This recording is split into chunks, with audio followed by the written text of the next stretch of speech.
I'm sorry, honey, but the rental house is just too small for all of us tonight, Marcus said, not quite meeting my eyes as he stood in the driveway of the beautiful beachfront property we'd booked months ago. You and the kids will have to find somewhere else to stay. I stared at him in disbelief, our two exhausted children slumped against me after the long drive to the Florida coast. The words made no sense. We'd specifically chosen this 4-bedroom house to have plenty of space for our family vacation.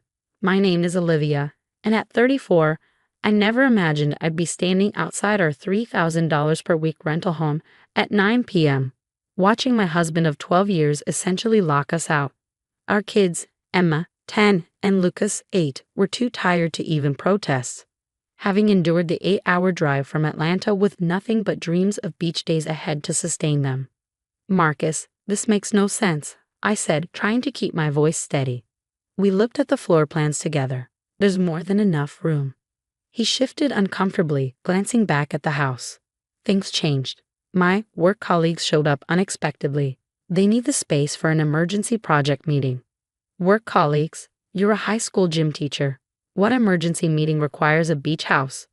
But he was already turning away, grabbing our suitcases from the trunk and placing them on the driveway. Here's some cash for a hotel, he said, pulling out his wallet. I'll call you tomorrow once things settle down. I looked at the measly $100 he held out. In peak season, that wouldn't even cover one night at the cheapest motel in town, if we could even find vacancy. Marcus, we can't. Mom? Emma's tired voice interrupted. I need to use the bathroom. Marcus stepped back toward the house. There's a gas station about a mile down the road. I'm sorry, but you need to leave. Now. The door closed with a decisive click, leaving us standing in the humid night air. I helped the kids into our SUV, mind racing as I tried to make sense of what was happening. Through the windows of the house, I could see shadows moving, hear faint laughter that definitely didn't sound like a work meeting. Mom, I thought we were going to build sandcastles tomorrow, Lucas said, his voice small and confused. We will, sweetheart. I promise, though I had no idea how I would keep that promise. Let's just find somewhere to rest first. The nearest hotel wanted $400 for their last available room. The next one was fully booked. The third didn't answer their phone. After an hour of desperate calls, I pulled into a beachfront parking lot, trying to figure out our next move. That's when I saw her, a woman walking along the moonlit beach, holding the hand of a little girl who looked around Emma's age. Something about her seemed familiar, though I couldn't place why. They headed toward our rental house, the same one my husband had just barred us from entering. I watched, stomach churning, as they walked right up to the front door.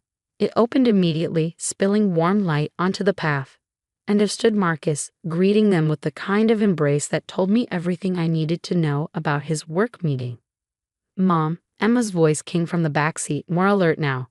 Isn't that Dad's friend Melissa? The one from his phone? My blood ran cold. Melissa.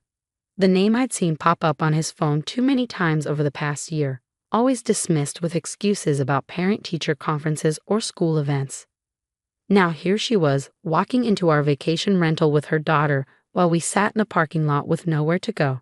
I gripped the steering wheel until my knuckles turned white, tears threatening to fall. But I couldn't cry, not now, not in front of the kids. They needed me to be strong, to figure this out. I reached for my phone, scrolling through contacts until I found the one person who might be able to help. Olivia? My sister Kate's voice was groggy with sleep. What's wrong? I need your help, I said, my voice surprisingly steady. And I need you to help me access Marcus's email. Remember when you helped set up his accounts last Christmas? Please tell me you still have those passwords. There was a pause, then the sound of typing. Give me 5 minutes, Kate said, fully awake now. And Olivia? Whatever he did, we're going to make it right. I ended the call and looked back at our rental house. Through the window, I could see Marcus, Melissa, and her daughter settling in for a cozy evening in the home I'd spent months saving for, planning every detail of what should have been our perfect family vacation. What Marcus didn't know was that I'd been quietly preparing for something like this. Not this exact scenario. I never imagined he'd be cruel enough to make his own children sleep in a car. But after finding suspicious text messages and unexplained charges on our credit card statements, I'd started documenting everything. My laptop contained a folder labeled Family Photos that actually held screenshots of every questionable transaction, every late-night text, every unexplained absence. I even hired a private investigator last month, though I called them off when Marcus seemed to recommit to our family, planning this vacation with enthusiasm I hadn't seen in years. Now I understood why he'd been so eager to handle all the rental arrangements himself. My phone buzzed. Kate had come through with the passwords. With trembling fingers, I logged into Marcus's email account. And there it was, months of correspondence with Melissa, planning their parallel vacation. The rental agreement showing he actually booked 6 bedrooms, not 4. Airline itineraries for Melissa and her daughter, paid for with our joint account. Mom. Lucas's sleepy voice came from the back. Can we go inside soon? I looked at my children, then at the house where their father was playing happy family with his secret girlfriend. Something inside me hardened into resolve. Yes, baby, I said, starting the car. We're going somewhere even better. I pulled out of the parking lot and drove to the nearest Bank of America branch. It was closed, of course, but the ATM would serve my purpose. I had 20 minutes until midnight, 20 minutes to act before Marcus could realize what I was about to do. Our joint account held just over $45,000, the combined savings we'd been building for the kids' college funds. Marcus had always insisted on keeping the money there instead of moving it to a dedicated education account, claiming we needed the flexibility. Now I understood why. I began withdrawing cash in $800 increments, the maximum allowed. With each transaction, I imagined Marcus's face when he discovered what I'd done. He thought he could discard us, leave his children sleeping in a car while he played house with his girlfriend. He was about to learn a very expensive lesson about consequences. My phone buzzed again, Kate sending more screenshots from Marcus's email. Dinner reservations, spa appointments, even a ring purchase from 2 weeks ago.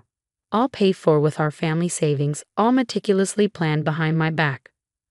I made the final withdrawal just as the clock struck midnight. The account was now empty except for $100, the same amount he tried to give us for a hotel. Poetic justice, I thought, tucking the cash into my purse. I drove to the nicest beachfront hotel in town, the one with the water park the kids had begged to visit when we first planned this trip. Marcus had claimed it was too expensive, insisting we stick to our rental house budget. Good evening, I told the front desk clerk, pulling out my credit card, my personal one, not the joint account Marcus could access. I'd like your best oceanfront suite for the week. And do you still offer those dolphin watching tours my children were asking about earlier? The clerk's eyes lit up. Yes, ma'am. Would you like me to add that to your reservation? It includes breakfast and a private cabana. Perfect, I said, smiling for what felt like the first time in hours. And one more thing, if anyone asks for us, especially a man named Marcus Bennett, we're not here. I carried Lucas to bed while Emma sleepily followed, both kids too exhausted to even notice their luxurious surroundings. As I tucked them in, my phone began buzzing with texts from Marcus. Where are you? The ATM says insufficient funds. What did you do? Answer your phone right now. I silenced the notifications and walked out onto our private balcony, breathing in the salt air. Below, I could see our rental house, its lights still on as Marcus presumably discovered the consequences of his choices. My phone buzzed one final time, an email from Kate. She found something else in Marcus's accounts, something that would ensure he could never hurt us like this again. But that would wait until morning. For now, I watched the moonlight dance on the waves, listening to my children's peaceful breathing from the next room. Tomorrow would bring chaos, confrontation, and change. But tonight we were safe, comfortable, and far from the man who thought he could discard us so easily. I smiled, thinking of the dolphin tour tickets tucked safely in my purse.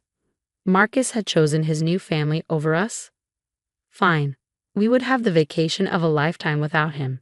The kids and I deserved nothing less. Morning came with a symphony of seagulls and crashing waves. I barely slept, spending most of the night reviewing the documents Kate had uncovered. Each new revelation felt like another twist of the knife Marcus had plunged into our marriage. The email Kate found wasn't just evidence of an affair, it was proof of calculated financial deception spanning years. Marcus had been systematically diverting money from our joint accounts into a private one, using it to fund a lifestyle with Melissa that our children had been denied. Private school tuition for her daughter, Weekend getaways disguised as teaching conferences, even a down payment on a condo in Tampa, waiting for the right time to leave us. I was still processing this information when Emma wandered onto the balcony, her eyes wide as she took in the ocean view. Mom, this place is amazing. But why aren't we at the other house with Dad? Before I could answer, my phone rang. Marcus again, his 20th call since midnight. This time I answered. Where is my money? He roared, not bothering with pleasantries. Our money, I corrected calmly, is being put to better use than funding your girlfriend's lifestyle. How's Melissa enjoying my rental house? The line went silent for a moment, then his voice dripping with venom. You've lost your mind. I'm calling the police. Go ahead, I replied, opening my laptop. I'm sure they'd be very interested in these bank statements showing how you've been embezzling from our children's college fund. Or maybe they'd like to see the deed to that Tampa condo you bought with Melissa 2 months ago. How did you? Did you really think Kate wouldn't keep those passwords when she set up your accounts? The same Kate who works in digital forensics. Lucas appeared in the doorway, rubbing his eyes. Mom, can we get breakfast?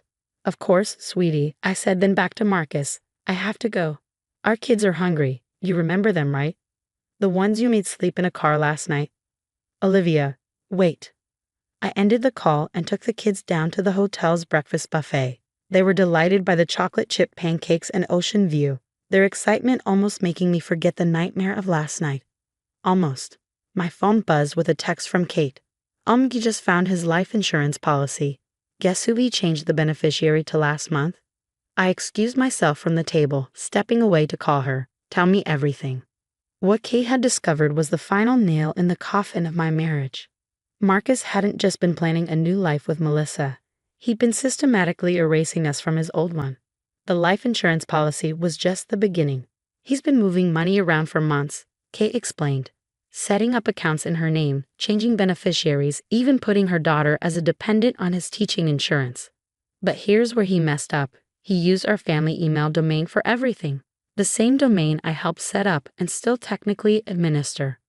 I watched Emma and Lucas chatting happily over their pancakes, unaware that their father had been planning to abandon them so thoroughly. Send me everything, I said. And Kate? Thank you.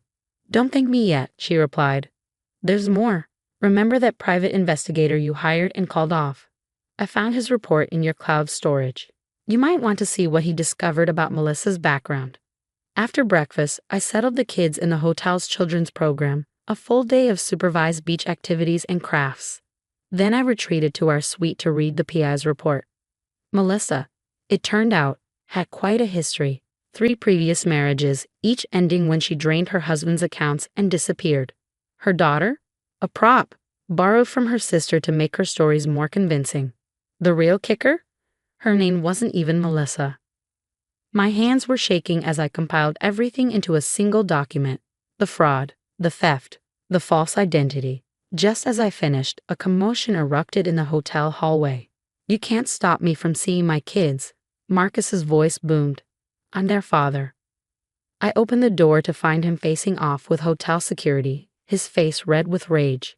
Behind him stood Melissa, trying to look concerned while shooting nervous glances at the exit.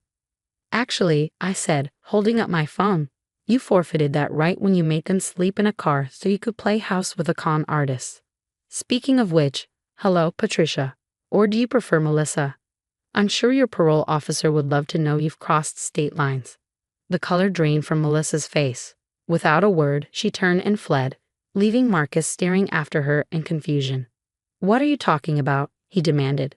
I handed him the PI's report. Seems your girlfriend forgot to mention her outstanding warrants in Georgia and Florida. But don't worry, I'm sure the FBI will help you sort it all out. They're very interested in her pattern of identity theft and bank fraud. Marcus slumped against the wall, the reality of his situation finally hitting him. Olivia, I can explain. Save it for your lawyer. I cut him off. You'll be hearing from mine soon. Oh, and Marcus, the kids are having the time of their lives without you. Emma's going on a dolphin watching tour this afternoon, something you said we couldn't afford while you were buying condos for your girlfriend. I turned to the security guards. Please escort him out and add him to the do not admit list. Later that afternoon, I sat on the beach watching Emma and Lucas build sandcastles with their new friends from the kids' club. My phone kept buzzing with updates. Melissa/Patricia had been arrested trying to board a flight to Mexico. Marcus's school had placed him on administrative leave pending an investigation into misused funds. Kate had found even more evidence of his financial manipulation. But none of that mattered as much as the sound of my children's laughter carrying across the sand. They were resilient, adapting to our new reality with a strength that amazed me. Yes, there would be hard conversations ahead. Yes, our lives would change dramatically. But watching them play, I knew we would be okay. My phone buzzed one final time, an email from my lawyer. She had already filed for emergency custody and frozen all our remaining assets.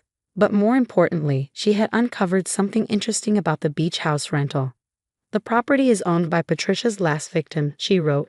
He's willing to testify about how she scammed him, and he's offering to let you and the kids stay there for the remainder of your vacation, free of charge. Poetic justice. I smiled, watching the sunset paint the sky in brilliant oranges and pinks. Tomorrow we would move into the beach house that Marcus had tried to deny us. Tomorrow we would continue building our new life without him. But tonight we would enjoy our oceanfront suite, order room service, and plan our dolphin watching adventure. Tonight we would celebrate our freedom from a man who thought he could discard us so easily. Marcus had chosen his path, thinking he held all the power. He never expected his quiet, accommodating wife to fight back. He never imagined I would not only survive his betrayal but thrive in spite of it. That evening, as I tucked the kids into their plush hotel beds, Emma asked a question that made my heart ache. Mom, is Dad ever coming back? I stroked her hair, choosing my words carefully. Sometimes, sweetie, the best thing a person can do is leave our lives. Your father made choices that hurt us, but we're going to be okay. Better than okay. Because we have each other. Lucas chimed in. Exactly, I smiled. And because we're stronger than he ever knew. After they fell asleep, I stood on the balcony again, watching the moonlight dance on the waves.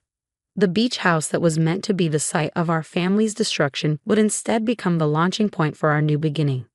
Marcus had wanted to throw us away, but he'd only succeeded in setting us free. And as I listened to the rhythm of the ocean and my children's peaceful breathing, I knew with absolute certainty that we had already won. The vacation he tried to steal from us, it was just the beginning of our greatest adventure, a life without his lies, manipulation, and betrayal. A life where my children would learn that they deserved better than what their father had tried to give them. A life that was finally and completely our own.